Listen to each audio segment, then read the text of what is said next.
Spot खोज रहा था कि कहीं अंधेरा रहे, फिर मैं वहां उसको लेकर जाऊं, फिर हम अंधेरे में गए। फिर अब यहां पर भी रुकने का नाम नहीं ले रहा है। जब ऑडियंस बैठी हुई है तो प्रणीत मोरे कह रहा है रुको रुको रुको रुको, बिल्डअप हो रहा है। मतलब अब इसके आगे जो होगा वो माहौल है।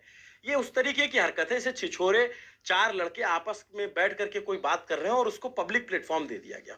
उस तरीके की बातचीत थी। फिर किस की बात हुई, फिर उसके बाद जो है वो वहां पे कह रहे कि भाई किस कर दे उसको, थंबनेल के लिए फोटो बना लूंगा। मतलब एक भूख दिखती है ना कि वीडियो कैसे चल जाए, कुछ भी कंटेंट के नाम पे कूड़ा क्यों ना हो।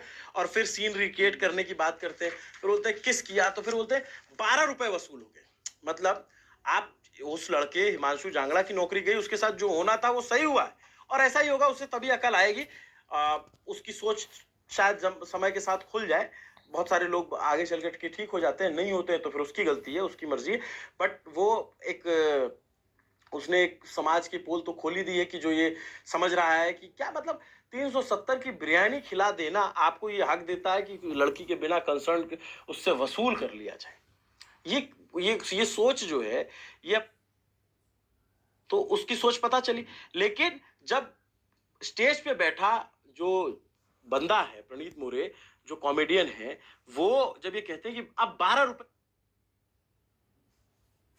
फिर वो मतलब ऐसी सी बातें बोलता है जो हम कैमरे पे नहीं बोल सकते, यहां हाथ डाला वहां हाथ लगाया, ये सारी बातें जो भी था। अब जो है ये बात भाई साहब जब लास्ट में चलते चलते जे, हाँ, ही जब ऐसी है तो उसको कैसे समझ में आएगा कि ये जो 370 वाली बात कह रहा है वो गलत है, वो सरासर गलत है। उसको समझ ही नहीं आएगा। वो तो खुद ही कह रहा है 185 वसूल हो गए।